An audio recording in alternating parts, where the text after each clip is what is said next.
de Iona, um segredo se escondeu. A alma é o profeta que de Hashem correu. O corpo é o barco, o mundo é o mar, fugindo da missão, em Tarshish quis chegar, pagando adiantado pelo gozo e o prazer, sem ver que da verdade não se pode esconder. Oh, alma que navega na ilusão do ser, entre o prazer do corpo e o dever de crescer. A tempestade é um chamado, a onda é lição. É tempo de ter chuva, de abrir o coração, voltar para a essência antes do fim chegar. A voz do Eterno sempre a te chamar. Lançado ao abismo, o peixe te acolheu. O túmulo que ensina o que a vida escondeu. 3 dias de silêncio, a alma recordar a vida num instante, o espírito a julgar. No ventre da verdade a prece se formou, lembrando dos bons atos que o ego soterrou. Oh, alma que navega na ilusão do ser, entre o prazer do corpo e o dever de crescer. A tempestade é um chamado, a onda é lição. É tempo de ter chuva, de abrir o coração, voltar para a essência antes do fim chegar. A voz do Eterno sempre a te chamar. E a terra seca surge uma chance de voltar, numa reencarnação a missão completar. As provas desta vida, as dores, o pesar, são tikkun, são concertos pra te purificar. Não inveje o sucesso que os olhos podem ver, pois o maior tesouro é a alma florescer. Volte para a Torá, não há mais tempo a esperar. Ainda há tempo de retornar.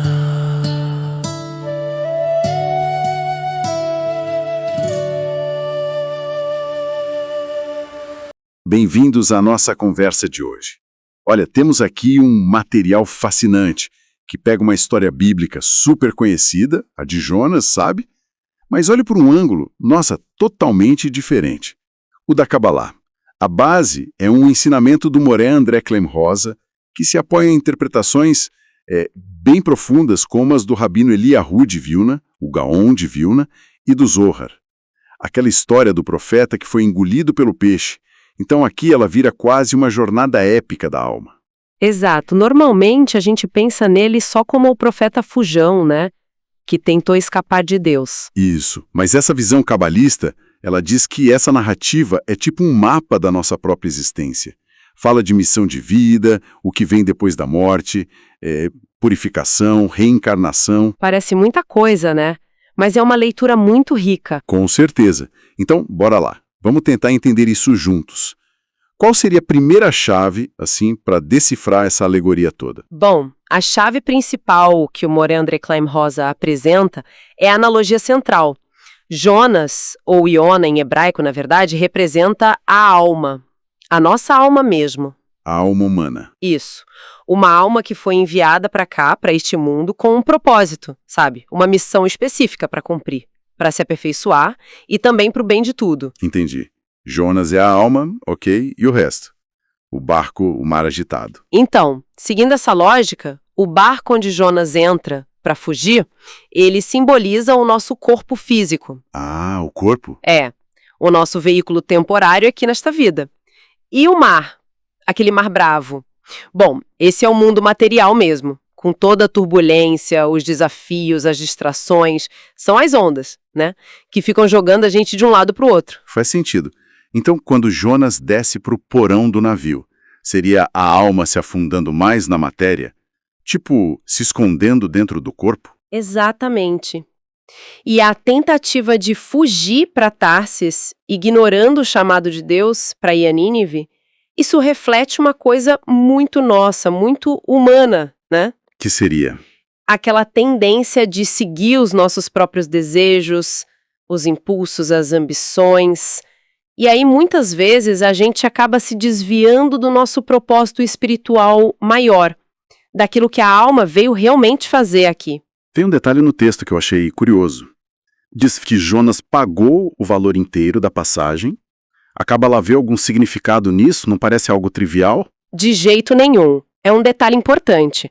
Isso é interpretado como um símbolo da nossa ânsia, às vezes, meio descontrolada pelos prazeres, pelas coisas materiais. Pagar o valor total sugere uma entrega total, sabe?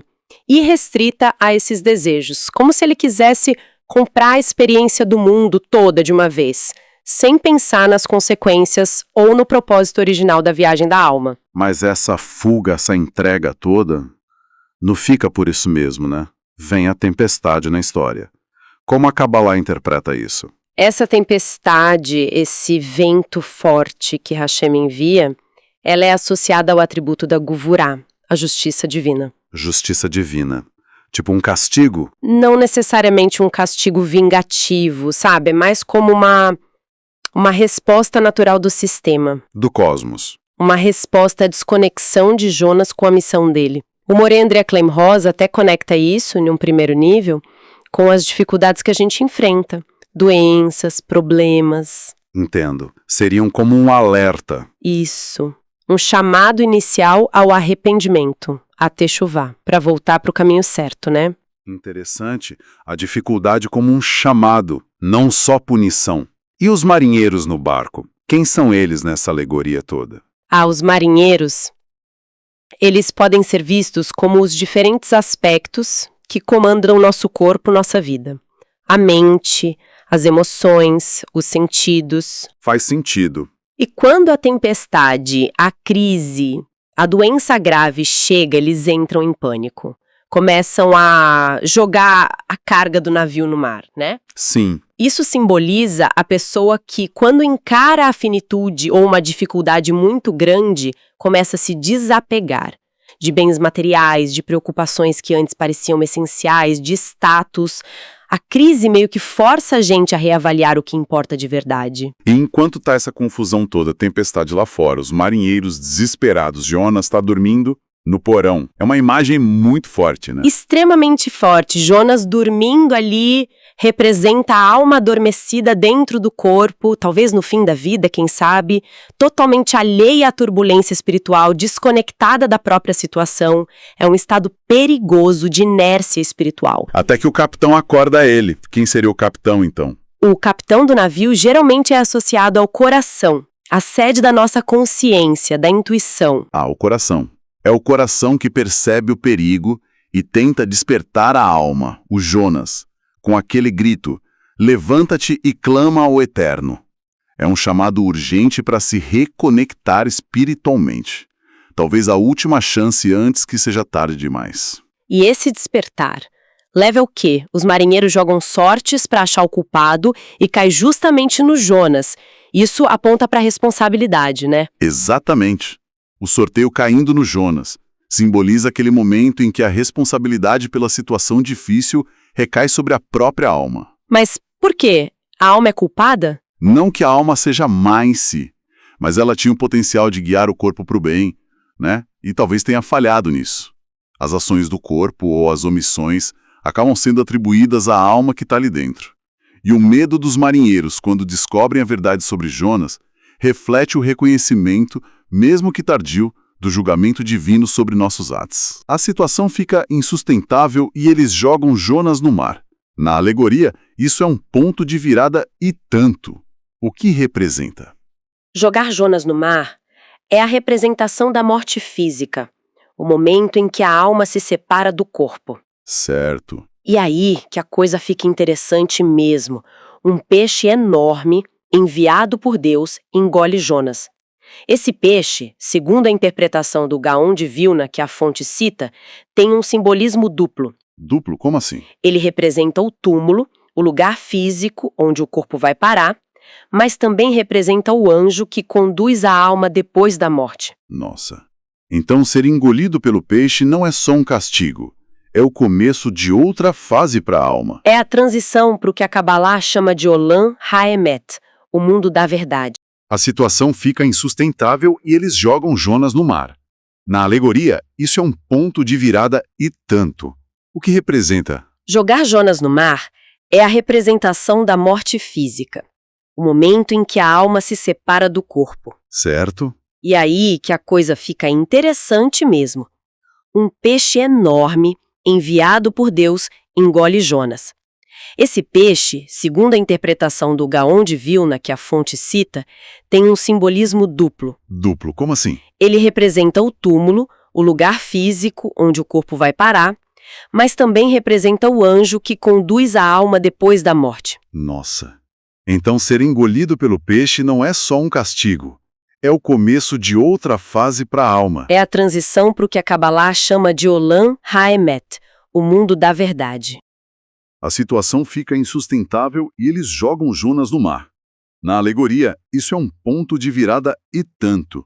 O que representa? Jogar Jonas no mar é a representação da morte física, o momento em que a alma se separa do corpo. Certo. E aí que a coisa fica interessante mesmo. Um peixe enorme, enviado por Deus, engole Jonas. Esse peixe, segundo a interpretação do Gaon de Vilna, que a fonte cita, tem um simbolismo duplo. Duplo, como assim? Ele representa o túmulo, o lugar físico onde o corpo vai parar, mas também representa o anjo que conduz a alma depois da morte. Nossa. Então ser engolido pelo peixe não é só um castigo. É o começo de outra fase para a alma. É a transição para o que a Kabbalah chama de Olam HaEmet, o mundo da verdade. Nesse estado, a alma não tem mais as desculpas do corpo, sabe? As racionalizações, os véus. Ela é confrontada com a realidade nua e crua das suas ações. Dizem que a alma revê a vida inteira como num filme, sem filtro nenhum. Um filme da vida. Isso. Para quem se esforçou na espiritualidade, vão ser cenas de conexão, de boas ações. Para quem viveu só pro material, bom, aí serão cenas de oportunidades perdidas, de afastamento da fonte divina. A história fala que Jonas fica 3 dias e 3 noites dentro do peixe. Tem algum significado para esse tempo? 3 dias e 3 noites? Tem sim. Esses 3 dias e noites são interpretados como aquele período inicial, logo depois da morte física. A tradição cabalística ensina que, nesses primeiros dias, a alma ainda fica meio que pairando perto do corpo, confusa, tentando voltar, sem entender direito a separação definitiva. E o que faz ela cair na real? Só depois que ela percebe a decomposição do corpo físico é que a alma aceita a nova condição e começa a se desprender para seguir a jornada dela. Tem também uma coisa na língua original no hebraico sobre o peixe, né? Uma mudança. Isso, bem observado. A palavra hebraica para peixe, dag, muda de gênero nos versículos. Primeiro é masculino, dag gadol, um peixe grande, depois vira feminino, dagá. E o que isso quer dizer para Kabbalah? A interpretação vê aí uma alusão a uma transição importante. O peixe masculino seria o anjo da morte ou o túmulo inicial. A mudança para o feminino indicaria a passagem para o Gehinom. Gehinom. Essa palavra geralmente dá um arrepio, né? Associada a inferno. Como a Kabbalah entende isso aqui? É muito importante desmistificar isso. Na visão cabalística, o Gehinom não é um lugar de castigo eterno, sádico, como a gente imagina. Não. Não. É mais como um processo de purificação espiritual. Pense em lavar uma roupa muito suja, para poder usar de novo. A alma passa por ali para se limpar das negatividades, dos resíduos das coisas ruins que fez ou deixou de fazer em vida. Entendi. Uma limpeza necessária. Exatamente. É uma preparação para que a alma possa, depois, receber a recompensa no mundo vindouro, o Olam Rabá. A própria alma, nesse estado de verdade total, entende a necessidade dessa limpeza. E depois dessa purificação, o que acontece com o Jonas, com a alma? Bom, dentro do peixe, que simboliza esse processo todo, Jonas ora a Deus. O arrependimento dele, mesmo que talvez ainda não fosse 100% perfeito ali, é aceito e eleva ele espiritualmente. Certo. Então, Deus ordena e o peixe vomita Jonas em terra seca. Isso simboliza a alma agora purificada, sendo libertada desse processo e voltando para um estado espiritual mais elevado. Talvez para o Gan Eden, o paraíso das almas, e esperando os próximos passos. E o próximo passo é surpreendente. Deus fala com Jonas de novo, pela segunda vez. Repete a ordem. Vai para Nínive. Por que repetir? Essa segunda ordem, ela é vista como uma alusão direta, fundamental mesmo, ao conceito de Gilgul Neshamut, a reencarnação. Reencarnação? Sério? Sim. A alma, depois de passar pela jornada pós-morte, pela purificação, recebe uma nova chance, uma nova encarnação, para voltar para o mundo físico, a terra seca, e finalmente cumprir a missão que ficou pendente, consertar os erros do passado. Isso levanta uma questão, né, que muita gente se pergunta. Por que coisa ruim acontece com gente boa? Se há uma volta, tenta fazer o certo, por que ainda pode sofrer? É uma pergunta profunda, claro. E o Zohar, que a fonte cita, dá uma perspectiva interessante. Ele explica que mesmo uma pessoa justa, um sádic, que se dedica à Torá, à espiritualidade nesta vida, pode sim enfrentar dificuldades enormes, financeiras, de saúde, na família. Mas por quê? Se ela está sendo justa agora? Segundo essa visão, essas dificuldades não seriam necessariamente resultado de erros desta vida. Seriam tikkunim. Tikkunim. O que é isso? Retificações, consertos, ajustes de contas, digamos assim, de ações, dívidas ou desequilíbrios de vidas passadas. Quer dizer que a dificuldade pode ser, na verdade, uma chance de limpar o nome da alma de vidas anteriores? Exatamente essa a ideia. A perspectiva muda completamente, né? Em vez de se sentir vítima e perguntar por que comigo, a abordagem seria: para que isso está servindo? Qual lição, qual correção minha alma precisa fazer com essa experiência? É um convite constante para a gente se autoanalisar, para crescer espiritualmente, ver os desafios não como castigo, mas como parte do processo de evolução da alma ao longo de várias vidas. É impressionante como essa interpretação tão antiga parece conversar com coisas que a gente ouve falar hoje, como as experiências de quase morte, as EQMs.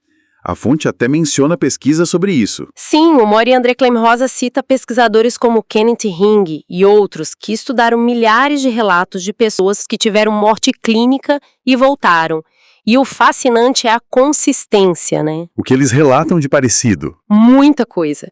A sensação de sair do corpo físico, de se perceber num corpo de luz ou energia, a passagem por um túnel escuro, indo em direção a uma luz muito brilhante, acolhedora, que muitos identificam como divina, encontros com parentes que já morreram, e uma comunicação que não é por palavras, é por pensamento, telepática. E qual a ligação disso com a Cabala segundo o ensinamento? O ponto principal é que esses elementos todos, descritos nas EQMs hoje em dia, separação corpo-alma, o túnel, a luz, a revisão da vida, a comunicação não verbal, eles já estavam detalhados de várias formas há milênios. Nos textos místicos judaicos, Zohar, Talmud, a própria Torá, interpretada alegoricamente. Quer dizer, a sabedoria antiga já falava disso. Exato. É como se a ciência moderna estivesse começando a encontrar pistas, evidências de fenômenos que o misticismo antigo já descrevia. É uma convergência bem notável. E a tradição judaica, pelo Zohar, parece que detalha ainda mais essa jornada depois da morte. Fala até de 7 estágios ou sentenças. Pode resumir pra gente? Sim, de forma breve. O Zohar descreve um processo bem complexo. Primeiro, o grande julgamento logo depois da morte. Depois, o caminho da alma acompanhando o corpo até o cemitério. Aí vem a experiência na cova, simbolizada pelo peixe de Jonas. Ok. Depois, a corrupção do túmulo, um processo que depende do apego material que a pessoa tinha. Em seguida, os 3 primeiros dias que são de um julgamento mais intenso sobre as ações. Aí vem a purificação no Gerinon, que a gente já falou. Certo. E, para algumas almas muito apegadas ou com coisas graves sem arrependimento, pode haver um período de vagar pelo mundo antes de seguir adiante. É um mapa bem detalhado dessa transição toda. Nossa, é muita coisa. Com toda essa complexidade descrita, qual a mensagem prática que fica desses ensinamentos? O que a gente leva para a vida? A mensagem central, sem dúvida, é a urgência da techuvá, do retorno, da correção, enquanto a gente está vivo. Urgência. Sim, tem aquele ditado famoso, retorne um dia antes da tua morte. Só que ninguém sabe quando vai ser esse último dia, né? Verdade. Então o retorno tem que ser hoje, agora. Aquela coisa de adiar, amanhã eu estudo, depois eu me conecto mais, isso é visto como uma armadilha do Yetzer Hará, a nossa inclinação para o mal, para o negativo, que sempre empurra o essencial para depois. Isso reforça aquela ideia da alma ser o nosso verdadeiro eu, então. Exatamente. A alma é quem a gente é de verdade. O corpo é a roupa temporária para essa experiência aqui na Terra. Então, a prioridade deveria ser alimentar a alma. E como se faz isso, segundo essa visão? No contexto da fonte, significa priorizar o estudo da Torá, do Zohar, a prática das mitzvot, que são os mandamentos, a conexão com o divino. Mas atenção, isso não quer dizer largar trabalho, família, estudo secular, nada disso. Ah, bom. A ideia é integrar tudo isso, viver a vida normal, mas sob a perspectiva de um propósito espiritual maior. A espiritualidade não como um hobby de fim de semana, mas como o eixo que orienta tudo. E essa dedicação toda teria um impacto direto na hora da passagem, na transição pós-morte? Segundo o ensinamento, sim, total. O estudo dedicado à prática espiritual funcionam como uma preparação, tipo um passaporte ou um bilhete de salvação. Um bilhete. É uma forma de dizer, a alma que já se acostumou com a luz espiritual aqui em vida, ela vai ter uma transição mais suave, menos traumática, vai estar mais protegida daquelas dificuldades dos estágios pós-morte. O conhecimento da Torá seria como uma luz guiando a alma nesse caminho novo. Então, resumindo, o que tudo isso significa? Quando a gente olha para Jonas por essas lentes da Cabala, como Moré André Clem Rosa explica, a história virou outra coisa, né? Completamente. Deixa de ser só sobre um profeta teimoso e vira uma alegoria poderosa da nossa própria jornada. A alma, que é Jonas, entrando no corpo, o barco, navegando o mundo material, o mar, enfrentando os desafios, a tempestade. Passando pela morte, que é o peixe, o túmulo. Pela purificação no Gerinon. E recebendo a chance de recomeçar. A reencarnação para finalmente cumprir a missão. Fazer o tikkun, a correção. Uau! É uma visão que dá uma profundidade imensa para uma história que parecia simples, né? E conecta muito com a ideia de responsabilidade pessoal, de propósito de vida. Verdade. E a menção ao Yom Kippur, o dia do perdão, na fonte, reforça isso. O chamado não é só para pedir perdão e um ano bom materialmente.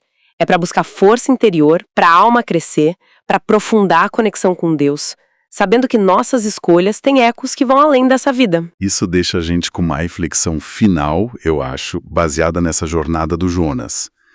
E se a gente começasse a encarar as nossas tempestades? As dificuldades, as perdas, os desafios que aparecem sem avisar. Se a gente olhasse para eles não como puro acaso, ou castigo, mas como possíveis tikkunim. Oportunidades de correção. Exato. Oportunidades, talvez dolorosas, claro, mas preciosas, para nossa alma consertar alguma coisa, aprender, evoluir.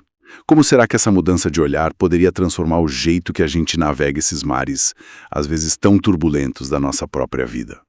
Fica aí pra gente pensar.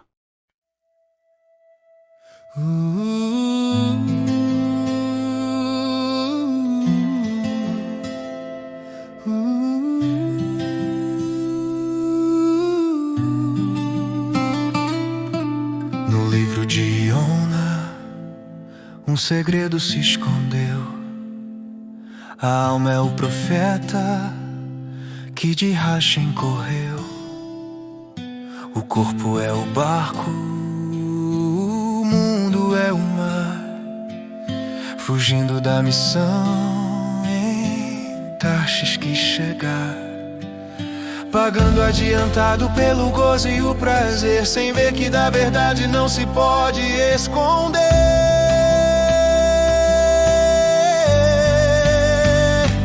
Oh, alma que navega na ilusão do ser, entre o prazer do corpo e o dever de crescer. A tempestade é um chamado, a onda é lição. É tempo de ter chuva, de abrir o coração, voltar para a essência antes do fim chegar. A voz do eterno sempre a te chamar.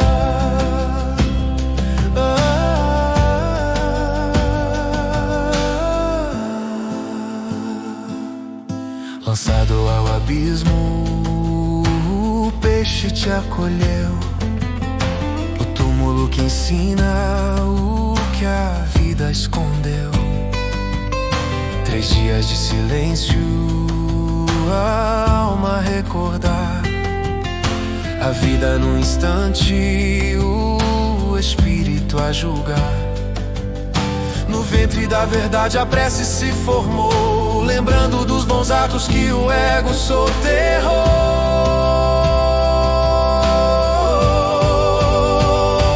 Oh, alma que navega na ilusão do ser, entre o prazer do corpo e o dever de crescer. A tempestade é um chamado, a onda é lição. É tempo de ter chuva, de abrir o coração, voltar para a essência antes do fim chegar. A voz do eterno sempre a te chamar.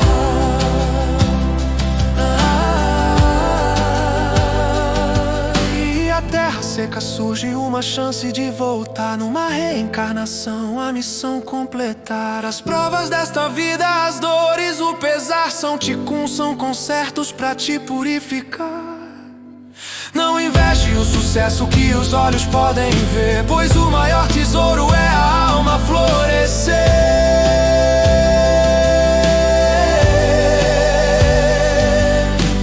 Volte para adorar. Não há mais tempo a esperar.